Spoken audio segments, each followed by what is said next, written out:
Il-General Workers Union ġabet magħha rivoluzzjoni soċjali u politika. Ġabet bidla straordinarja fid-dinja tax-xogħol f'pajjiżna. Sqar dan il-Prim Ministru Joseph Muscat li fil-bidu tad-diskors tiegħu qal li din kienet ġurnata sewda għall-Ewropa bit-traġedja li seħħet iktar kmieni matul il-jum fuq ix-xtut ta' Lampedusa fejn mietu għexieren ta' immigranti u talab li ssir minuta ta' silenzju.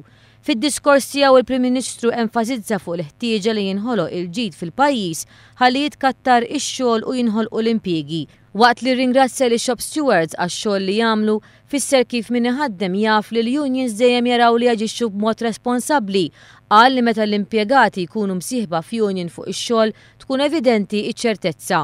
Il-Prim Ministru sostna li jkun tajjeb li l-ispejjeż tan-negozji ma jkunux qed inaqru mill-profitt tal-ħaddiema u għalhekk li l-għan prinċipali tal-ewwel fażi fil-leġislatura ta' dan il-Gvern hija l-politika tal-enerġija.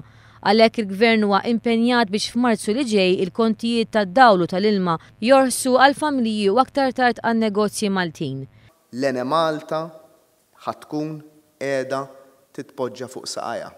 Lill-ebda ħaddiem tal-Ene Malta mu ħanejdulu ċedi l-paga biex nibqgħu għaddejjin, imma ħanejdulhom qed nassiguralkom il-post tax-xogħol tagħkom għallum u għal-għada. Għallum u għal-għada. Dan il-Gvern b'mod responsabbli ħafna. Wara li wiret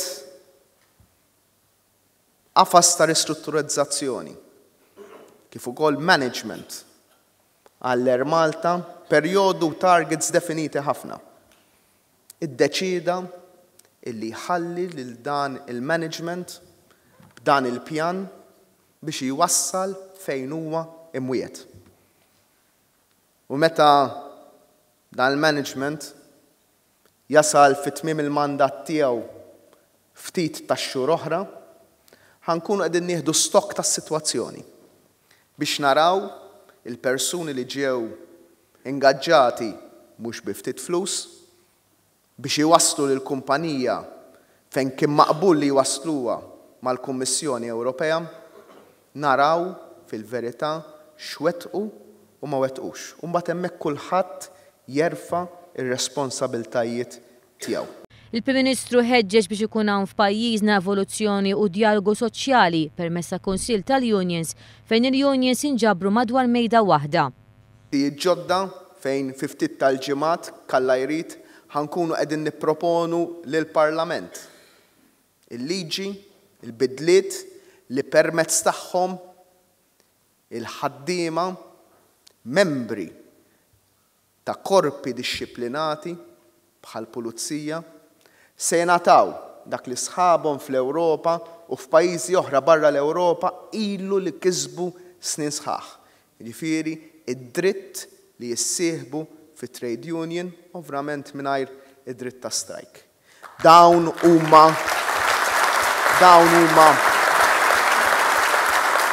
l-inizjattivi l-ġodda. Fid-diskors tiegħu il-kap tal-Oppożizzjoni Simon Busuttil esprima s-soba tiegħu għat-traġedja li seħħet f'Lampedusa u għatenna li fil-waqt li huwa jifhem x'inhuma l-għeruq tal-General Workers Union dan m'għandux itellef l-għan ewlieni u rwol tagħha li tgħin fl-avvanz tal-ħaddiema. Simon Busuttil qed jgħid li l-klima ta' trade unions ma trix tinbidel u li trade unions u s-solidarità imorru flimkien. Intant is-Segretarju Ġenerali tal-General Workers Union Tony Zarb ħabbar din is-sena jissieħbu 2740 membru ġdid mal-General Workers Union u f'dawn l-aħħar 3 ijiem matul il-Freshers Week daħlu membri 165 student universitarji.